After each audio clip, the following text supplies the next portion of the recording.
കോണും പൈറേറ്റഡ് സീഡികളും വിറ്റ് ഉപജീവനം നടത്തിയിരുന്ന 15-കാരൻ പയ്യനിൽ നിന്ന് വാട്സപ്പിന്റെ ഗ്ലോബൽ ഹെഡായി മാറിയ ഒരു ഇന്ത്യക്കാരൻ. ക്രെഡ് ആപ്പിന്റെ തലവനായ കുനാൽ ഷാ വാട്സപ്പിന്റെ CEO ആവുന്നു. ഈ വാർത്ത പലരും കേട്ട് കാണുമല്ലേ? എന്നാൽ ആരാണ് ഈ കുനാൽ ഷാ? എന്തുകൊണ്ടാണ് സക്കർബർഗ് അദ്ദേഹത്തെ വാട്സപ്പിന്റെ തലവനാവാൻ വിളിച്ചതെന്നറിയാമോ? ഒന്നുമില്ലായ്മയിൽ നിന്ന് ഇന്ന് ലോകത്തിന്റെ ഏറ്റവും വലിയ പോപ്പുലർ മെസ്സേജിംഗ് പ്ലാറ്റ്ഫോമിന്റെ തലപ്പത്തേക്ക് നടന്നു കയറിയ 47-കാരൻ കുനാൽ ഷാ ആരാണ്? വലിയ കോളേജ് ഡിഗ്രികളും ബാങ്ക് ബാലൻസ് ഉള്ളവർക്ക് മാത്രമേ ജീവിതത്തിൽ വൻ വിജയം നേടാനാകൂ എന്ന് ചിലപ്പോഴെങ്കിലും നമ്മളെല്ലാം കരുതി കാണും. പക്ഷെ ആ ചിന്ത തെറ്റാണെന്ന് തെളിയിക്കുന്നതാണ് കുനാൽ ഷായുടെ വിജയവും ജീവിതവും.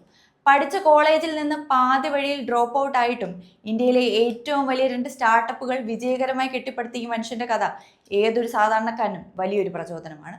1983 മെയ് 20 മുംബൈയിലെ ഒരു സാധാരണ ഗുജറാത്തി ബിസിനസ് കുടുംബത്തിലാണ് കുനാൽ ഷാ ജനിച്ചത്. അദ്ദേഹത്തിന്റെ കുടുംബം ഫാർമസ്യൂട്ടിക്കൽ ബിസിനസ് നടത്തി വന്നവരായിരുന്നു. എന്നാൽ കുനാൽ കൗമാരപ്രായം എത്തിയപ്പോഴേക്കും അവരുടെ കുടുംബം വലിയ സാമ്പത്തിക പ്രതിസന്ധിയിലായി. ഈ ബുദ്ധിമുട്ടുകൾ കാരണം വളരെ ചെറിയ പ്രായത്തിൽ തന്നെ ജീവിക്കാനായി കുനാലിന് പല ജോലികളും ചെയ്യേണ്ടി വന്നു. തെരുവിലലഞ്ഞ് മെഹന്തി കോണുകളും പൈറേറ്റഡ് സീഡികളും വിറ്റു. എങ്ങനെയും കുടുംബത്തിന്റെ വിശപ്പകറ്റണം, പഠിക്കണം, ജീവിതത്തിൽ മുന്നേറണം. അതായിരുന്നു അന്ന് കുനാലിന്റെ ലക്ഷ്യം. ഒരു ഇന്റർവ്യൂവിൽ അദ്ദേഹം ഈ അവസ്ഥയെക്കുറിച്ച് പറഞ്ഞിട്ടുണ്ട്. നിങ്ങളുടെ ജീവിതത്തിൽ പണമില്ലാത്തൊരവസ്ഥയിലൂടെ നിങ്ങൾ കടന്നു പോകുമ്പോൾ മാത്രമാണ് പണത്തിന്റെ യഥാർത്ഥ മൂല്യവും അത് മറ്റുള്ളവരുടെ ജീവിതത്തിൽ എന്തു മാറ്റം ഉണ്ടാക്കുമെന്നും നിങ്ങൾ മനസ്സിലാക്കുന്നത് എന്ന്. പ്രാരാബ്ദങ്ങൾക്കിടയിലും മുംബൈയിലെ വിൽസൺ കോളേജിൽ നിന്ന് അദ്ദേഹം ഫിലോസഫിയിൽ ബിരുദം നേടി. പിന്നീട് നർസി മോൺജി ഇൻസ്റ്റിറ്റ്യൂട്ട് ഓഫ് മാനേജ്മെന്റ് സ്റ്റഡീസിൽ MBAക്ക് ചേർന്നു. എന്നാൽ ഒരു ബിസിനസ് കുടുംബത്തിന്റെ ചോരയായിരുന്നു കുനാലിന്റെ ശരീരത്തിലും ഓടിയിരുന്നത്. എങ്ങനെയും ബിസിനസ്സുകാരനാവുക എന്ന വലിയ സ്വപ്നത്തിനു മുന്നിൽ പഠനം ഉപേക്ഷിക്കാൻ പോലും കുനാൽ തയ്യാറായി. അങ്ങനെ Kunal Shah MBA drop out ചെയ്യുന്നു. ബിസിനസ് ലോകത്തേക്ക് ഇറങ്ങിയ കുനാൽ പൈസ ബാക്ക് എന്ന പേരിൽ റീറ്റെയിലർമാർക്കായി ഒരു ഡിസ്കൗണ്ട് ക്യാമ്പയിൻ പ്ലാറ്റ്ഫോമാണ് ആദ്യമായി തുടങ്ങുന്നത്. എന്നാൽ അതിനേക്കാൾ വലിയൊരു സാധ്യത മറ്റൊരു മേഖലയിലുണ്ടെന്ന് അദ്ദേഹം പെട്ടെന്ന് തന്നെ തിരിച്ചറിഞ്ഞു. അങ്ങനെയാണ് 2010 ഓഗസ്റ്റിൽ കുനാൽ സന്ദീപ് ടണ്ടൻ എന്നീ ബിസിനസ്സുകാരനുമായി ചേർന്ന് ഫ്രീ ചാർജ് സ്ഥാപിക്കുന്നത്. അക്കാലത്ത് മൊബൈൽ റീചാർജ് ചെയ്യണമെങ്കിൽ കടകളിൽ പോകണമായിരുന്നു. എന്നാൽ ഫ്രീ ചാർജിലൂടെ ഓൺലൈനായി റീചാർജ് ചെയ്യുന്നവർക്ക് തുല്യമായ തുകയുടെ കൂപ്പണുകളും ഓഫറുകളും കുനാൽ നൽകാൻ തുടങ്ങി. ഇത് യുവാക്കൾക്കിടയിൽ ഒരു തരംഗമായി മാറി. വെറും 5 വർഷം കൊണ്ട് ഫ്രീ ചാർജ് ഇന്ത്യയിലെ ഏറ്റവും വലിയ ഓൺലൈൻ പ്ലാറ്റ്ഫോമുകളിൽ ഒന്നായി വളർന്നു.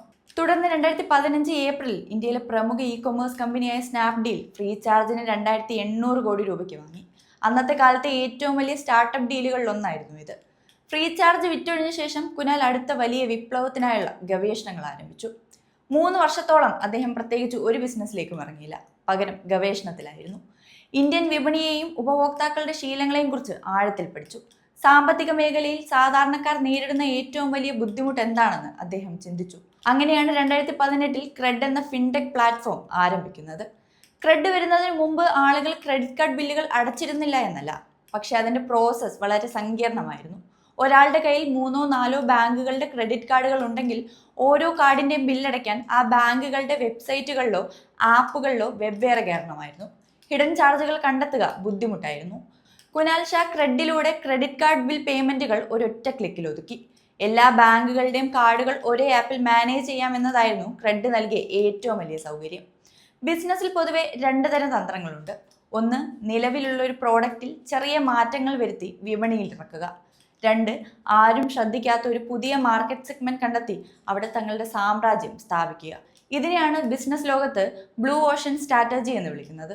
കുനാൽ ഷാ ക്രെഡിൽ പരീക്ഷിച്ചത് ഈ തന്ത്രമാണ്. ഇന്ത്യയിലെ മുഴുവൻ ജനങ്ങളെയും ലക്ഷ്യം വെച്ചല്ല ക്രെഡ് തുടങ്ങിയതും മുന്നേറിയതും. മറിച്ച് ക്രെഡിറ്റ് കാർഡ് ഉപയോഗിക്കുന്ന, കൃത്യമായി ബില്ലുകൾ അടയ്ക്കുന്ന, 750 മുകളിൽ ക്രെഡിറ്റ് സ്കോർ ഉള്ള വെറും 2% വരുന്ന പ്രീമിയം ഉപഭോക്താക്കളെ മാത്രമാണ് ടാർഗറ്റ് ചെയ്തത്.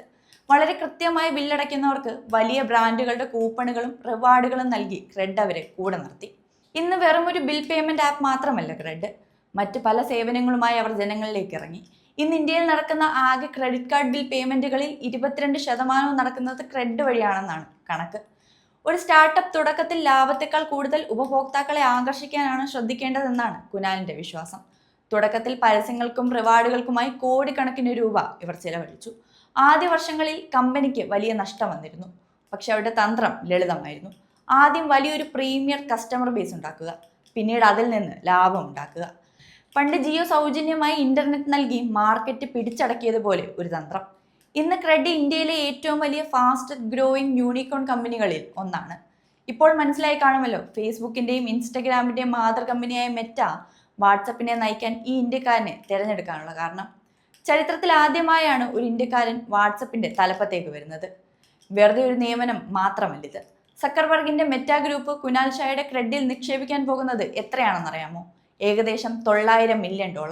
ഇതോടെ ക്രെഡിന്റെ 20% ഓഹരികൾ മെറ്റ സ്വന്തമാക്കിയിട്ടുണ്ട്. വാട്സപ്പിനെ വെറും ഒരു ചാറ്റിംഗ് ആപ്പ് മാത്രമായല്ല, ഒരു വമ്പൻ പേയ്മെന്റ് AI പ്ലാറ്റ്ഫോം ആക്കി മാറ്റുകയാണ് സക്കർബർഗിന്റെ ലക്ഷ്യം. അതിനാണ് ഈ മാസ്റ്റർ പ്ലാൻ.